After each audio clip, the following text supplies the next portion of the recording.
Hello friends, इस session में हम बात करने वाले हैं कंप्यूटर के विकास के बारे में, कंप्यूटर के एवोल्यूशन के बारे में। सबसे पहले बात करते हैं कंप्यूटर का विकास किस प्रकार से हुआ। हम यहाँ पे बेसिकली कंप्यूटर जब विकसित हो रहा था तो कौन कौन सी डिवाइसेस उससे पहले विकसित हुई और कंप्यूटर तक हम कैसे पहुंचे उसकी जानकारी लेने वाले हैं।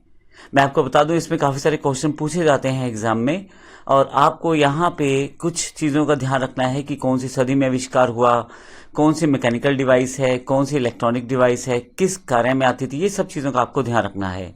जो कंप्यूटर या लैपटॉप हम आज प्रयोग करते हैं वो आज की दिन नहीं है, उसके लिए काफ़ी सदियों से मेहनत की जा रही है और इसके लिए उसको स्टेप बाय स्टेप काफ़ी सारे चरणों में उसका अलग अलग रूप में आविष्कार हुआ, फिर उन चीज़ों को जोड़ा गया, फिर नई चीज़ें ऐड की गई। इस तरह से एक कंप्यूटर के रूप में आज जो डिवाइस हमारे पास है उसका हम प्रयोग कर पाते हैं।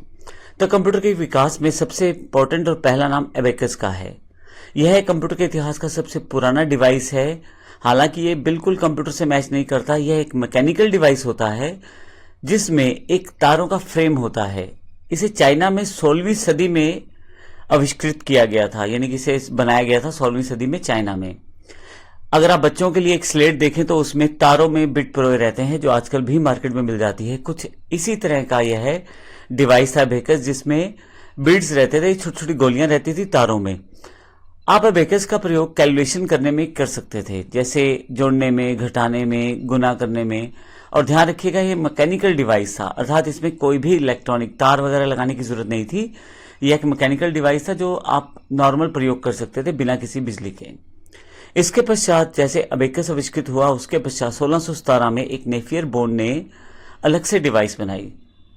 इसे नेफियर बोन्स भी कहा जाता है। इसका यूज भी एडिशन, सब्सट्रैक्शन, मल्टीप्लिकेशन, डिवीजन इत्यादि के लिए किया जाता था। उसके नेक्स्ट पार्ट में जब 1620 में विलियम ऑर्टेड ने स्लाइड रूल को आविष्कृत किया। अब आप प्लस माइनस गुना भाग तो कर सकते थे, अब उसका एक नया पार्ट जोड़ा गया, वर्गमूल, यानी कि स्क्वायर रूट और लॉगरिथम।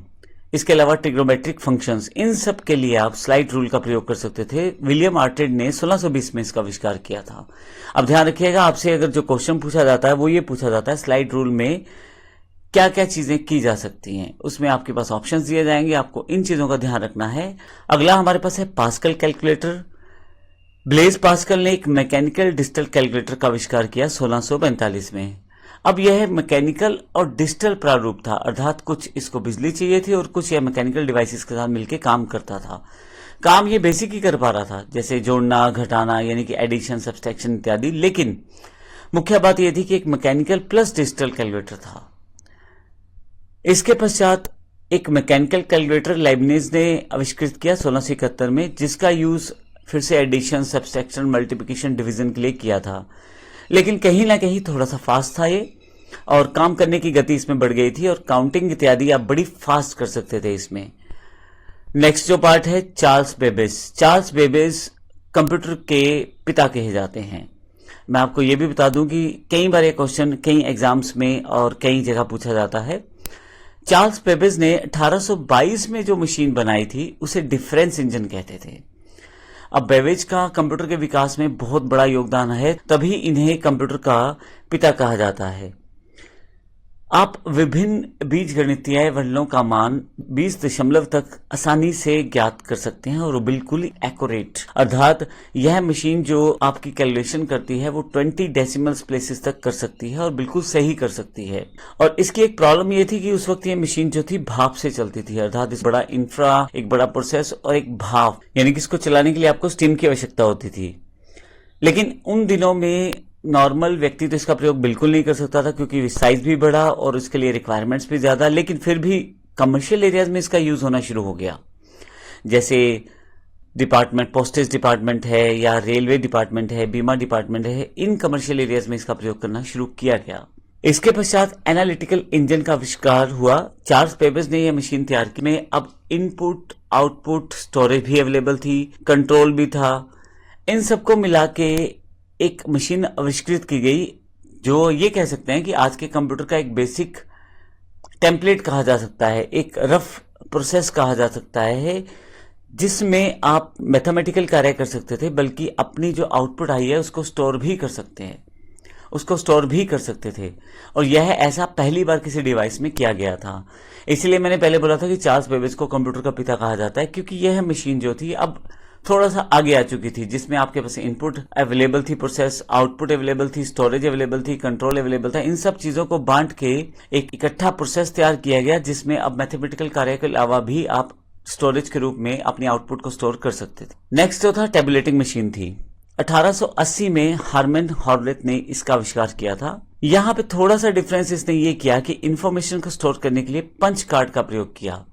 यह एक पंच कार्ड होता है जिसमें छेद बन जाते थे। अब उन छेदों को पढ़ के ये डिसाइड किया जाता था कि इसमें डेटा क्या लिखा गया है। यह एक्चुअली एक मैकेनिकल टैबुलेटर पे आधारित था। इसमें आप इंफॉर्मेशन या डेटा को स्टोर कर सकते थे और इवन सॉर्ट भी कर सकते थे। 1896 में टैबलेटिंग मशीन जो कंपनी बनाई गई थी, उसमें 1924 में इंटरनेशनल बिजनेस मशीन बन गई, अर्थात जो IBM आज आप सुनते हैं उसको 1924 में इंटरनेशनल बिजनेस मशीन्स के रूप में बनाया गया था। अगर हम आगे की बात करें तो नेक्स्ट फेज में हमारे पास बेसिक कंप्यूटर का एक ब्लॉक तैयार हो गया था कि हमें क्या क्या चाहिए होती है। अब हम आगे की बात करें तो हमारे पास कंप्यूटर के विकास में एक बेसिक ब्लॉक तैयार हो गया था कंप्यूटर का, कि इसमें एक इनपुट होना चाहिए, एक आउटपुट होना चाहिए, एक हमारे पास प्रोसेसिंग प्रोसेस होना चाहिए। अब मार्क 1 इस दिशा में एक पहला कदम और था। 1930 में यह मशीन विकसित की गई थी, लार्ज नंबर। यह पहली इलेक्ट्रोमैकेनिकल कैलकुलेशन मशीन थी, जिसका प्रयोग आप कैलकुलेशंस के लिए कर सकते थे, बड़े बड़े नंबर्स के कैलकुलेशंस के लिए। और सबसे इंपॉर्टेंट बात, यह इलेक्ट्रोमैकेनिकल अर्थात बिजली और मैकेनिकल प्रोसेस दोनों को इकट्ठा करके इस मशीन को बनाया गया था। ENIAC इसका आविष्कार 1946 में जे प्रेस्पर एक्रिट ने किया था और जॉन मॉसली ने किया था। इसका पूरा नाम electronic numerical integrator and computer था, और यह वर्ल्ड का पहला इलेक्ट्रॉनिक कंप्यूटर था। तो पूछा जाता है कई बार आपके एग्जाम्स में, क्वेश्चंस में, कि पहला आपका इलेक्ट्रॉनिक कंप्यूटर कौन सा था, तो ENIAC का नाम वहां पे आता है। ध्यान रखिएगा 1946 में आविष्कृत किया गया था। इसके बाद EDSEC का नाम आता है। इसका आविष्कार 1949 में मॉरिस वाइक्स ने किया था। इसका पूरा नाम electronic delay storage automatic calculator था। जहां पे इलेक्ट्रॉनिक और मैकेनिकल फंक्शंस को यहाँ पे तवज्जो दी गई, वहीं पे साथ में स्टोरेज के लिए भी यहाँ पे स्पेसिफिक प्लेस सेटअप किया गया, अर्थात यहाँ पे अब इंफॉर्मेशनल प्रोसेस को आप स्टोर भी कर सकते थे। तो इसका अर्थ ये हुआ, जो कंप्यूटर हम आज की डेट में प्रयोग करते हैं वो काफी सालों, काफी सदियों, काफी दशकों की मेहनत का आउटपुट है, जिसमें काफी सारे इसमें फेसेस थे जिसको हमने इस पूरे कंप्यूटर के इवोल्यूशन या विकास में देखा है। तो अगले सेशन में हम बात करने वाले हैं कंप्यूटर की जनरेशंस की। एग्जैक्टली कंप्यूटर का जो जनरेशन है वो कौन कौन सी आई, किस तरह से चली, इसके भी काफी सारे क्वेश्चन एग्जाम से पूछे जाते हैं। नेक्स्ट स्टेप पे हम इसको देखते हैं। धन्यवाद।